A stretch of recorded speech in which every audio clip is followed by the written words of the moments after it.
Saludos cordiales, bienvenidas y bienvenidos a Somos Sur. Hoy vamos a dialogar sobre el tema, uno de los temas centrales que tenemos siempre aquí en Somos Sur, el tema de los derechos humanos, la justicia social, la desigualdad, el racismo, y vamos a hacerlo con Victoria Columba, conocido como la Canalla, activista, antirracista, comprometida con los derechos humanos y también formando parte de un movimiento de esa iniciativa legislativa popular, Regularización Ya, que ha tenido lugar, se ha movido por todo el Estado español, también por Canarias, pero ella ha hecho su trabajo desde Barcelona, donde, Victoria, bienvenida. Hola, gracias. Donde reside usted hace ya más de 20 años, ¿no? Sí, se dice rápido, pero 20 años no es nada, pero es mucho. Desde Argentina viene, que el nombre además de la Canalla, que la conocen como la Canalla, ¿le gusta a usted que se lo diga? No es porque sea mala persona, sino tiene que ver con otra cosa, ¿no? Con algo futbolístico. Tiene que ver con el fútbol, porque soy de Rosario Central, forjador de campeones, como le llamamos, que es uno de los equipos. Están en mi ciudad, se divide entre leprosos y canallas, y eso es además toda una identidad, ¿no?, de las personas, también en lo político muchas veces, siempre. Y bueno, a mí me gustó siempre que me llamaran la canalla y quedó. Trabajo con niños y la canalla en Cataluña son los niños. Y también me gusta como poner esa impronta de fuerza, ¿no?, de ser canalla también a veces, sobre todo con la digna rabia migrante que nos surge a veces para luchar contra tanto odio anti-inmigración y tanto discurso de ultraderecha, ¿no?, contra la migración y empoderarnos, ¿no? Hay leyes canallas como la ley de extranjería, ¿no? Uy, la ley de extranjería es mucho más que canalla. La ley de extranjería es de una violencia estructural, racista a nivel estatal muy fuerte, muy fuerte. Y ustedes han recogido, el movimiento al que usted pertenece, han entregado en el Congreso de Diputados 611.000 firmas de una iniciativa legislativa popular. ¿Qué significaría si se aprobase esa iniciativa? ¿Qué medidas contienen? ¿Suponen de alguna forma derogar la ley de extranjería? No, ojalá. Tendemos a eso, nuestra lucha es por la derogación de la ley de extranjería, pero sabemos que es muy difícil en este contexto global y también del norte global sobre todo, porque esta ley de extranjería, que es una ley de trata, ¿no?, o sea, es una ley que continúa, digamos, con lo que fueron las leyes esclavistas en su momento, en este territorio marcan lo que supone la comodidad de un privilegio de la gente. Entonces, la ley de extranjería, si bien nuestra lucha es por abolirla, la verdad es que la iniciativa legislativa popular para la regularización de las personas migrantes en España es apenas una demanda de una regularización de 1 año para las personas que ya viven en España desde antes que presentáramos esta demanda en noviembre del 2021. Una demanda muy de mínimos, que es una regularización que es la que nos permite, digamos, porque la ILP no puede contravenir leyes orgánicas. Si bien la ley de extranjería toda en su totalidad no es ley orgánica y reglamentos, pues esta demanda que nosotras pedimos, que es la regularización extraordinaria de las personas migrantes y que abarque a todos los sectores, porque también tenemos en cuenta que es 500.000 de personas la que está fuera de los radares de las políticas públicas. ¿Cuántas se verían afectados 500.000 de personas? Sí. Ya hubo hace 15 años, con el gobierno del PSOE de Rodríguez Zapatero, una regularización extraordinaria del gobierno, por tanto, es posible hacerlo. Hace 17 años que España no regulariza de manera masiva. La excusa de este gobierno ha sido el Pacto Europeo del 2008, que de ninguna manera niega la posibilidad de regularizar de manera masiva, sino como todas las regularizaciones se han hecho una por una. Claro, no es que se reparten números y la gente se regulariza, la gente viene y dice, bueno, yo estoy empadronada desde antes de esto, yo estoy en España antes de esto, todo se prueba uno por uno. Y en este 500.000 de personas, una tercera parte son mujeres, más de una tercera parte, 6 de cada 10 son mujeres y muchos son menores, ¿no? Estamos hablando de niños apátridas o niños que también quedan fuera a lo mejor de poder ir a una colonia con sus compañeros de curso porque sus padres no pueden firmar esa autorización. Sí, bueno, en Canarias ha pasado mucho, se está denunciando que menores que llegan a los 18 años y al final se ven en el limbo porque no se les ha terminado de dar la formación, porque se ven sin trabajo y se les dice muchas veces búscate la vida. Exacto. Y la violencia que esto supone es quedar fuera de todo el acceso a derechos que tiene cualquier persona. Los derechos son para todas las personas, si no son privilegios. Entonces, si un país con un mínimo estándar democrático tiene derechos para unas personas, pero para otros tiene una ley de extranjería que le impide regularizarse antes de los 3 años, aunque tenga un contrato de trabajo, regularizarse con un contrato de trabajo o con un curso de formación, ahora como lo supone esta reforma que ha hecho Escrivá a mitad de año, cuando justo estábamos tirando adelante esta iniciativa legislativa popular que supuso estar en la calle soportando muchas violencias, porque un proceso participativo ciudadano de este calibre requería de 500.000 firmas para llegar al Congreso nuevamente y que el Congreso tomara en consideración si estas firmas eran correctas, ¿no? O sea, si se leyeran bien, porque eran con papel, ¿no? No había forma telemática informática de hacerlo.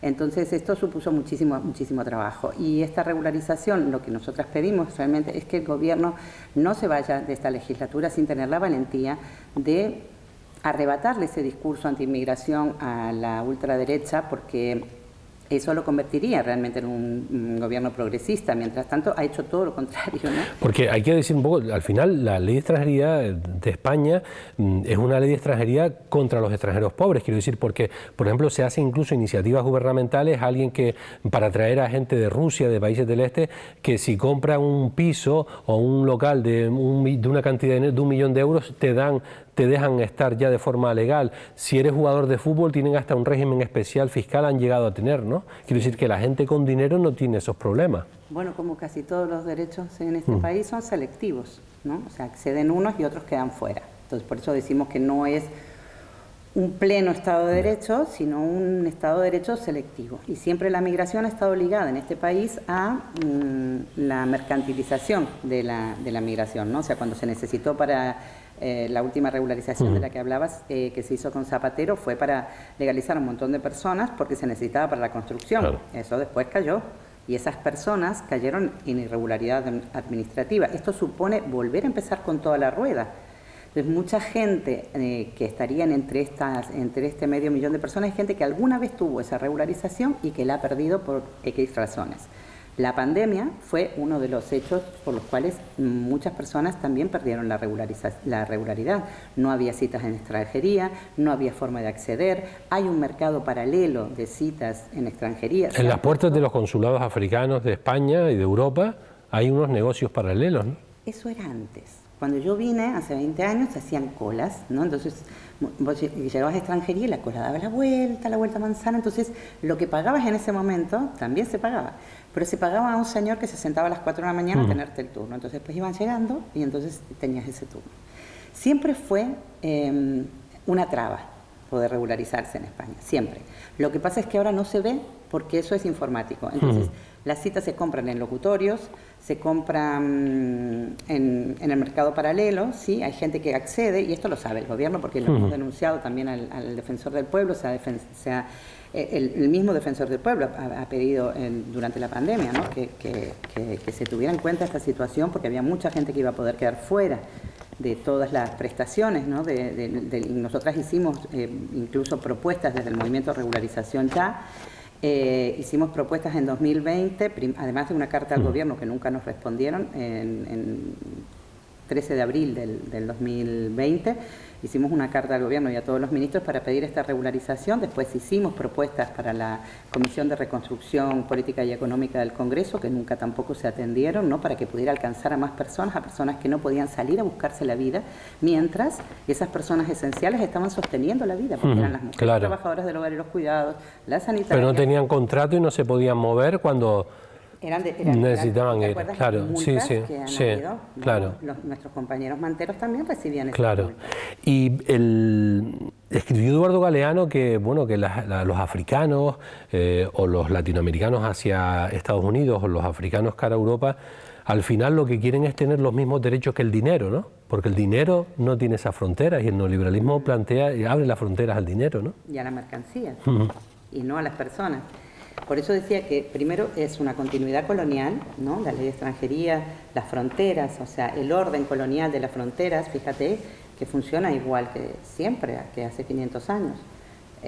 Tú como europeo puedes sacar un pasaje, entras a un portal y sacas tu pasaje. Nadie te va a preguntar nada, pones tu número de DNI o incluso un NIE y puedes viajar. A la inversa no. Y son estos acuerdos de cooperación que se firman en Europa, que firma España y que condiciona a otros países para que no permitan que venga la gente y que tenga que jugarse la vida en esos tránsitos mortales. O sea, es que no es que mata el mar ni el desierto, la gente sobrevive en el desierto, sobrevive en el mar, hay marineros, hay sí, por las condiciones. Son las condiciones. Lo que pasa es que en Canarias se da, digamos, la contradicción de que cuando en el siglo XX nuestros abuelos, bisabuelos tuvieron que emigrar, iban a Latinoamérica o en algunos casos iban al Sáhara. Sin embargo, a los latinoamericanos se les cierra las puertas y se le abre a los europeos cuando los canarios no iban a Alemania a emigrar como iban a lo mejor en España, ¿no? Es verdad, o a Francia, es verdad. Yo siempre cuento la anécdota de mi bisabuela, ¿no? que la metieron en un barco, no sabemos en qué puerto, si en Calabria o en Italia, nunca supimos de dónde porque ella nunca habló 90 y pico de años, o sea, hablaba en un dialecto que nunca entendimos bien. Crió 11 hijos, a los 13 años empezó a parir porque la habían metido en un barco a los 7 años en una bodega y una familia la adoptó y se la llevó al campo a trabajar. Cuando ya no le pudieron dar de comer, pues ella empezó a parir y así, pobre mujer, vivió su vida allá, ¿no? O sea, porque tampoco fue una panacea. Sí que la migración no es una panacea. Dejar tu familia, tu tierra atrás es de las cosas. Yo siempre recuerdo que mi padre me decía lo peor, porque somos hijos de la dictadura, ¿no? Y mi padre era abogado, defensor de derechos humanos, y él me decía, hija, lo peor que nos puede pasar es el destierro, ¿no? O sea, el exilio forzado. Y el exilio forzado tiene muchas razones hoy por hoy. Tiene razones climáticas, porque estamos destrozando el planeta mientras levantamos cada vez muros y vallas más altas. Estamos teniendo una migración también por razones de odio, ¿no? De delito, de odio, de perseguir la diferencia, la diversidad, las sexualidades, ¿no? Y sin embargo, las mercancías, como decías vos, viajan perfectamente, ¿no?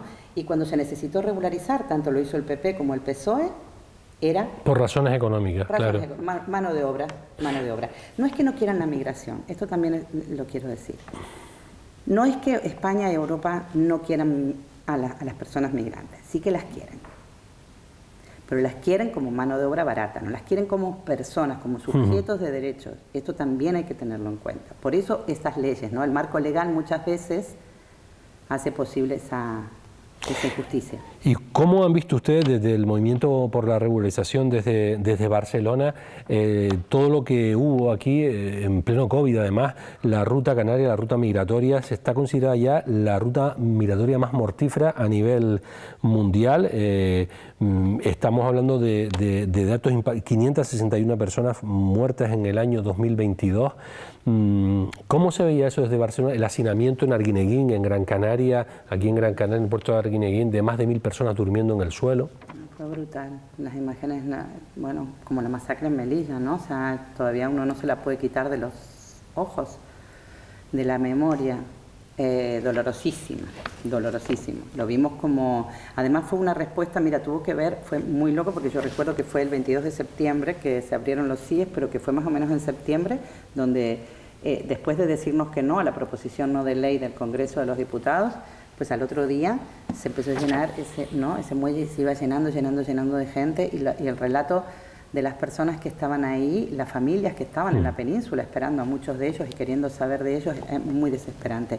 Pero yo estoy aquí, entre otras cosas, en el SPAL, porque yo hace unos años, en 2019, cuando Elena Maleno todavía estaba criminalizada... En el SPAL ella denunció esa situación, ha estado en el SPAL, sí. Cuando ella se le otorgó el premio, sí, ella no pudo venir y me envió a mí a buscar ese premio. Y yo ahí conocí este espacio que es maravilloso, este espacio del SPAL que es maravilloso, un espacio de reflexión que no tiene muchísimo, o sea, bueno, yo no sé si hay otros lugares que tengan este espacio para escuchar tanta diversidad de voces y denunciar tantas violencias de derechos humanos, así como una ciudad pequeña y un vecindario, ¿no? Entonces, es como, y ahí yo ya veríamos como esta frontera se iba a militarizar de manera tal de que realmente se hiciera creer a la población que ahí hay una guerra. Ahí no hay ninguna guerra. Hay una migración perfectamente asumible, como se ha asumido la acogida de refugiados ucranianos en muchísima mayor medida, ¿no? Más de 1,5 millones de personas que en menos de 24 horas ya tenían un número de identificación, un NIE, que tenían acceso a derechos y que no es que no lo tuvieran que tener, por Dios, o sea, solo faltaría, así debería funcionar el sistema de acogida, solo que funciona para ciertos sectores en donde, en los que, y para ciertos países en donde España sí reconoce que hay conflictos armados o conflictos de guerra, donde es España la que produce esos conflictos de guerra, como por ejemplo en el Sahara, entregar al Sahara a Marruecos es realmente, bueno, una política absolutamente criminal, teniendo en cuenta además la historia de España y el compromiso y la responsabilidad política, geopolítica que tiene España sobre el Sahara. En el tema de la explotación de la población migrante sin derechos, sobre todo por no tener derecho a residencia, todo lo que conlleva, pero usted ha denunciado que se habla, por ejemplo, de las tratas de blanca para las redes para la prostitución, mujeres que vienen engañadas, se les dicen que van a trabajar en un sitio y acaban en redes de prostitución, acaban siendo prostituidas, pero que también hay trata de blancas, tráfico de mujeres para el trabajo doméstico. Eso se conoce menos, ¿no? Bueno, se quiere mirar para otro lado, ¿no? Porque es más cómodo. Tener una interna del hogar y no pagarle derechos es prácticamente legalizar o legitimar, ¿no? una forma de trata. Que una persona no tenga un día de salida o que no tenga un lugar donde ir a dejar sus cosas y que el día libre sea una tarde cualquiera para dar una vuelta a la plaza, es realmente es de una violencia semiesclavista muy grande, pero se da en todo lo que comemos conlleva trata, ¿no? O sea, los compañeros jornaleros, nuestros portavoces del movimiento de regularización ya son manteros, jornaleros, trabajadoras sexuales y trabajadoras del hogar y los cuidados, que son los sectores más atravesados. Las camareras, por ejemplo, las camareras de piso, las camareras, incluso las camareras, la hostelería está llena de personas migrantes, ¿no? Sobreexplotadas por necesidad. Y entonces sí que considero que la ley de extranjería es una ley de trata porque permite precisamente eso, que las personas durante 3 años puedan ser sometidas a este tipo de trabajo y sin ningún tipo de derecho, sin ningún tipo de alternativa, ¿no? Ahora están hablando de una formación por profesión, ¿no? Por formación profesional. Esto es imposible. Una persona que está estudiando, que trabaja, las horas que trabaja una empleada del hogar, que aparte tenga que estar formándose. Y además pagarla. Porque lo que ha crecido con esto, siempre crece el mercado paralelo, ¿no? O sea, crece el mercado de citas, el empadronamiento pago, porque si los ayuntamientos, que es ley empadronar, o sea, yo me puedo empadronar abajo de esta farola si quiero, y decir que que me llegue aquí mi orden de empadronamiento. Sin embargo, los ayuntamientos lo ponen muy difícil, y esa es la primera parte de la rueda, ¿no? De la regularización de las personas. Si las personas no se pueden regularizar, es porque, entre otras cosas, no pueden alcanzar esos 3 años de arraigo probado. Ahora son 2, pero además con un curso de formación, que eso es imposible, han crecido los cursos, y si entras a internet ya verás. Entonces, curso de formación para esto te sirve para esto, y después el contrato tiene que estar ligado a ese curso de formación. No es que yo estudio cocina y después me contratan para levantar una grúa y yo puedo hacerlo, es que no. Entonces cada vez es más restrictivo, y además todas estas reformas cuestan dinero al Estado. La ILP regularización es gratuita. ¿Y ahora mismo en qué fase está? Quiero decir, si hubiese voluntad política, la legislatura acaba en diciembre de 2023, ¿se aprobaría? ¿O depende de la voluntad política? Ya, yo creo que se va a disolver un poquito antes, ¿no? Porque ya después, además, Pedro Sánchez tiene como toda una puerta giratoria enorme en Europa también. ¿Pero la ley ha llegado tarde al Congreso o hay problemas en las propias Cortes que no la han movido después? No, la verdad es que hemos ido rápido porque hemos tenido reuniones con casi todos los grupos de partidos, así como aliados, que han apoyado durante también el proceso la iniciativa. Esto va rápido. Estamos en este momento, la iniciativa legislativa popular está en la Comisión de Empleo y Migración, en la Comisión de Trabajo. Está a la espera de una ponencia que haremos ahora en el mes de mayo, seguramente, mayo o junio, y probablemente se podría debatir. Si llegáramos a debatir, o sea, si mañana presentáramos la ponencia, que es presentarle a esta comisión, decirle, mire señores, nosotros queremos esta demanda por una cuestión de acceso a derechos, no pedimos caridad, estamos haciendo, alcanzaría esto, toda esta explicación. ¿Se podría llevar a pleno una semana después o qué? como muy tarde. Depende de la voluntad política, Depende entonces. de la voluntad política, depende de lo que pase en las elecciones, también es muy importante, porque muchos ayuntamientos en este momento ya están... Sí, pero esto depende de las Cortes, no de ayuntamientos, ni diputaciones, ni gobiernos Sí, autonómicos. pero tú sabes que los políticos ya están en ese modo campaña, lo vemos, ya lo olfamos. Y entonces, ahora, por ejemplo, nosotras contamos con una moción de apoyo del Ayuntamiento de Santa Lucía de Tirajana. Es el único ayuntamiento en Gran Canaria que nos ha dado soporte. Ahora están saliendo algunas en Tenerife, y esto es importante también porque esto presiona a los grupos políticos a decir, mira, todos estos vecinos, todos estos municipios quieren que sus vecinas y sus vecinos vivan en igualdad de condiciones. Y esto es importante para nosotras, por eso sí que apelamos a que los partidos políticos, en vez de estar tanto en campaña, ¿no?, con esto sí que se pongan un poquitito las pilas para ver si pueden tirar adelante más mociones, para que podamos llegar con más fuerza, para que los políticos tengan la valentía de enfrentar ese discurso de odio contra la migración, darlo vuelta, hacer lo propio, ¿no? Es muy importante que la izquierda no pierda esta oportunidad histórica. Ha estado usted en el movimiento Tras la Manta, se llama, ¿no? Tras la Manta, de los manteros. Digamos que la derecha mediática ha dicho que Ada Colau es la alcaldesa de los manteros. Sin embargo, uno ha estado allí siendo Ada Colau la alcaldesa y ves que están, población normalmente africana, vendiendo en la calle, en el suelo, con la soga preparada para echarse a correr por si viene la policía a detenerlos, ¿no? Por tanto, sigue criminalizándose la venta en la calle, ¿no? Sí. Sí, sí, y esto es posible gracias a las ordenanzas cívicas, ¿no?, de seguridad que tienen los ayuntamientos, pero que no se derogaron, ¿sí?, y que además lo impusieron en políticas de izquierda previas a la de Ada Colau, ¿no?, el gobierno tripartito, aquel que hubo... El del PSOE con Esquerra en su día, de los socialistas catalanes. Sí, estaban todos juntos, en esa época no se peleaban, y tiene que ver con la ley Mordaza. Y estas todas promesas electorales que dijeron que iban a derogar, ¿no? Yo me acuerdo que... Pero es que si no lo deroga la izquierda, ¿quién lo va a derogar? Y estando gobernando. Se está gobernando súper bien. Es que nosotros no interpelamos a la derecha está haciendo un trabajo estupendo. Es más, nosotros si tuviéramos que otorgar un premio sería a la derecha, lo está haciendo súper bien. Es que a los que hay que quitarles puntos en el carnet es a los partidos de izquierda, que realmente dijeron que esto se iba a derogar, dijeron que íbamos a vivir más tranquilos, que íbamos a parar los desahucios, porque todos estos manteros que comentabas, la mayoría están fuera de las políticas públicas, incluso privadas, de poder alquilar una casa, porque sin papeles no puedes alquilar una casa. Y es un racismo estructural tan grande que son personas que llevan aquí hasta 20 años sin poder regularizarse. O sea, no 20 años, pero sí unos 10, 13 años. Ahora ya teniendo en cuenta la última regularización. Los manteros fue un colectivo criminalizado por los medios de comunicación. Cuando Ada Colau asumió el gobierno, le quitó una subvención a un periódico que se llama La Vanguardia. La Vanguardia hizo una presión muy fuerte mediática sobre los manteros, hizo que realmente la izquierda no tuviera esa valentía de decir, mira, a ver, aquí los manteros son justo el eslabón más de abajo, ¿no?, de la escala, o sea, mídanse con alguno más alto, ¿no?, qué sé yo, con las grandes superficies, que son las que han dejado a los comerciantes sin trabajo. Todo el mundo sabe que ha ido a Barcelona, sabe perfectamente que ningún pequeño comercio está por la Five Avenue, que es la Paseo de Gracia, o no hay ningún comercio alrededor de la Plaza de Cataluña que no sea un superalquiler de empresas multinacionales incluso. Entonces todos sabemos que eso era una mentira, que tenía mucho tinte racista. Nosotras entonces en ese momento hicimos lo que se llamó una red de contrainformación, lo que ellos no podían hacer, primero porque no manejaban bien la lengua, segundo porque no estaban en condiciones y estaban corriendo delante de la policía.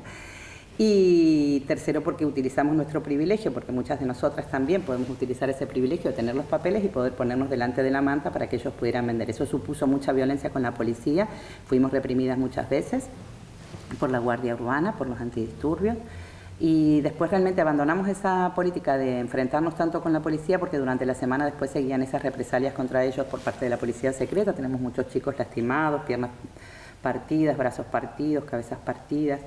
Montajes judiciales contra manteros como redes de trata, ¿no?, que son chicos que van y compran su mercancía en un lugar que está muy cercano a Barcelona, en las naves de Badalona, que es ahí la periferia, digamos, y que esa mercancía entra por el puerto de Barcelona. Nunca se hizo una requisa en el puerto de Barcelona para ver si eso es ilegal o no. Se convierte en ilegal cuando toca el suelo con la manta, y ahí es donde nosotras apuntamos la hipocresía de un sistema y de una ciudad que se decía Ciutat Refugi en ese momento, ¿no?, y mientras estaban persiguiendo a los manteros. Y fue como, bueno, un trabajo muy, muy duro. Empezamos a cocinar con ellos, a hacer comidas populares y empezamos a imprimir las camisetas, que casi todas llevan este logo que se dice Top Manta, que es como se llama habitualmente, ¿no? Como se ha normalizado el nombre de los manteros, de los vendedores ambulantes. Nosotras intentamos en su momento llamarlos Sindicato Popular de Vendedores Ambulantes.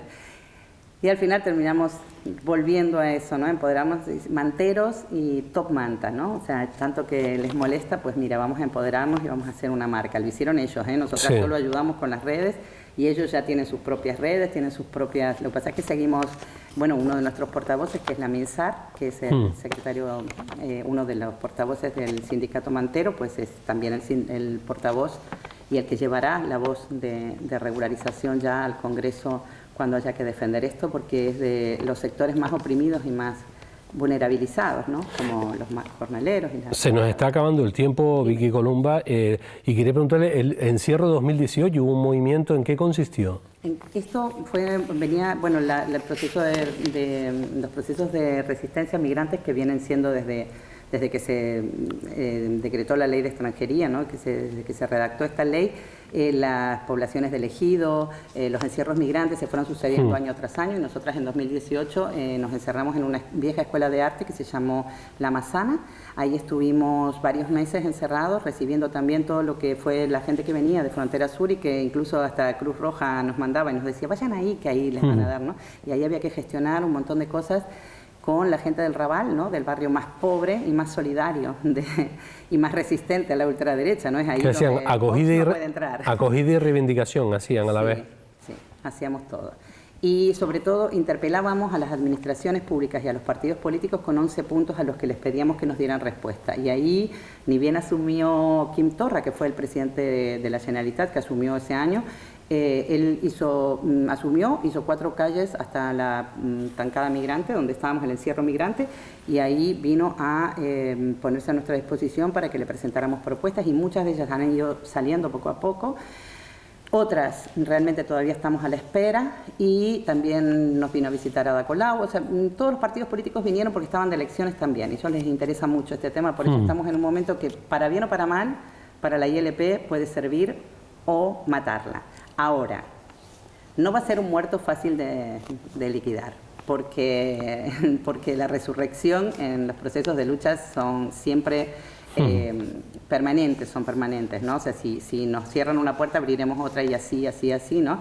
Y seguiremos movilizadas, ¿no? Porque imagínate que más de 14.000 personas que solo pidieron los pliegos a su casa. Después teníamos un montón de 16 comités. Sí. El Comité de Canarias fue súper activo. Aquí Canarias recogió, envió gaete todo el verano, han hecho hasta una canción, una polka. Bueno, el Comité de Canarias súper activo, como Valencia, Cataluña, el País Vasco, donde tenemos más de 50 mociones en todo el país. Y seguiremos movilizadas. No va a ser fácil decir que no a un proceso participativo ciudadano de más de 900 organizaciones que nos apoyaron, de partidos políticos que también nos apoyaron, y de más de 14.000 personas que estuvieron a pie de calle soportando todas las violencias racistas que se sucedieron a lo largo de la campaña. Pues Vicky Columba, la canalla, gracias por estar en Somos Nadie y gracias por venir al SPAL. Muchas gracias a ustedes por invitarnos y por este espacio tan generoso.